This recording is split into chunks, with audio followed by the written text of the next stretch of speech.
Hey everyone, and welcome to This Explainer. Today, we are diving deep into the art and the science of actually listening to the market.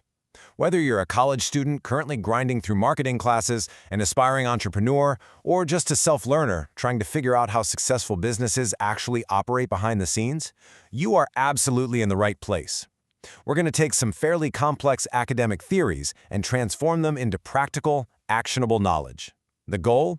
Helping you turn those blind business guesses into concrete business success.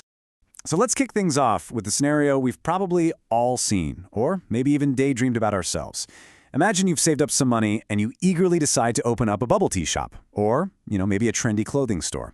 You absolutely love the product, you've got this killer logo in mind, and you just know people are going to love it. But fast forward 6 months and the shop is completely empty. It's heartbreaking, right? But why does this happen so incredibly often?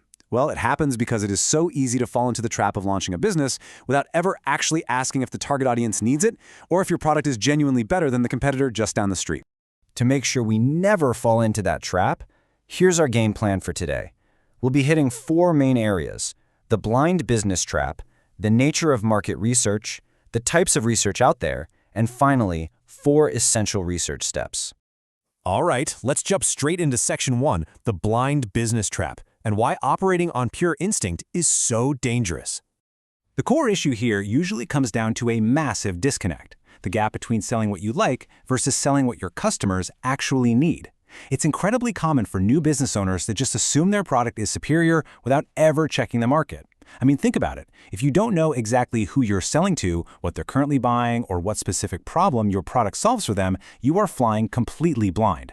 Overcoming that initial assumption, that I know best mentality, is literally the very first step toward building a sustainable business.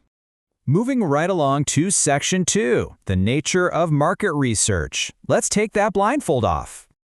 Okay, let's look at the official definition from the American Marketing Association.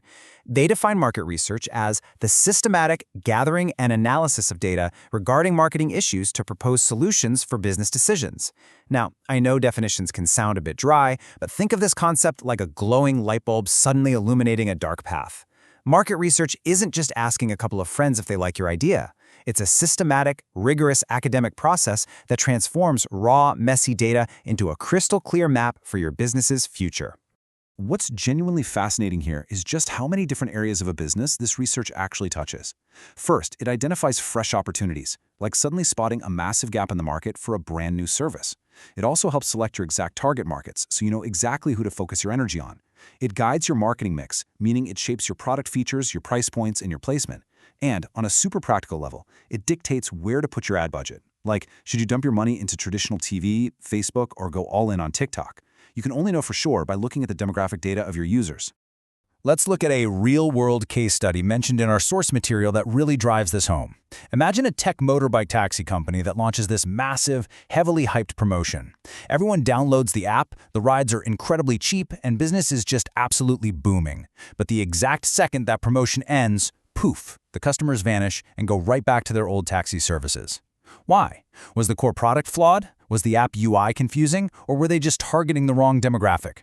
The reality is, without continuous market research to evaluate that specific marketing program, the company is just left guessing. And guessing? Well, guessing costs money.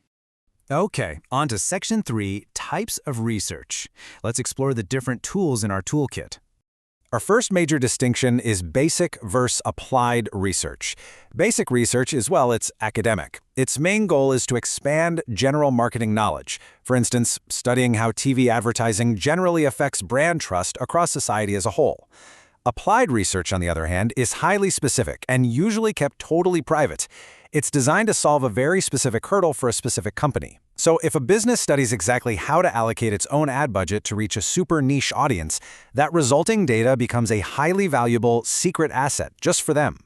Next up, and this is a vital distinction for all you self-learners out there, we have qualitative versus quantitative research. Qualitative research is all about exploring the why and the how. It uses deep, conversational interviews and focus groups to uncover root feelings. It asks questions like, why do you love our competitors' products so much? Quantitative research, flip side, measures the how many. It relies on large-scale surveys and statistics to confirm those feelings on a massive scale, essentially proving those trends with hard mathematical significance. Which brings us to where we actually get our data. Desk research relies on existing secondary data, basically stuff you can analyze right from your computer desk. Think past revenue reports or industry white papers. Field research, though, is when you literally step out the front door. It involves collecting brand new primary data directly from the market, usually because the highly specific answers you need just don't exist anywhere yet. And that leads us perfectly into Section 4, the 4 essential research steps. Let's talk about executing all this flawlessly. We're going to lean on a highly logical framework here from marketing legend Philip Kotler. This is the definitive, step-by-step map for doing market research the right way. Step 1, define the problem and your objectives. Step 2, develop the research plan. Step 3, implement the research. And Step 4, report the findings. Let's break these down one by one. Honestly, step 1 is often the trickiest, mostly because businesses constantly confuse a symptom with the actual root problem. Think of it like this. If you wake up with a pounding headache, the headache isn't your real problem. It's just a symptom. The actual root cause is that you stayed up way too late the night before, right? Well, in business, dropping sales is just a symptom. The root cause might be that your prices are too high, or maybe your product quality has slipped. You have to pinpoint the true problem before you can even begin to research a solution. Once you've nailed down that real problem, Step 2 is developing your plan. You've got to define exactly what data you need and your collection methods. Are you going to use quiet observation, run an A/B experiment, or blast out a huge survey? You also need to figure out your processing tools and, of course, your budget constraints. Now, here is a massive pro tip from our source material. Try visualizing what the final chart or report should look like first. Knowing exactly what your final output needs to be makes it incredibly easy to work backward and figure out precisely what data you need to collect. Now, when you're in the planning phase, you also need to know your tools. If you're handling qualitative data, all those messy, complex, text-heavy interview transcripts, software like NVivo is the industry standard for coding themes. But if you're dealing with quantitative data, those massive, intimidating spreadsheets of survey numbers, SPSS is the absolute heavy hitter for statistical analysis. Knowing how and when to use these tools gives your research true academic rigor. Step 3 is implementation, the physical act of gathering the data. And you've got a choice here. You can use an internal team, which generally gives you way higher data security and keeps all your corporate secrets perfectly safe, or you can outsource it to a specialized agency. Outsourcing is usually much faster, for sure, but it does carry a higher risk of miscommunication or data collection errors if you aren't managing them closely. It's a classic trade-off. And finally, Step 4, the report.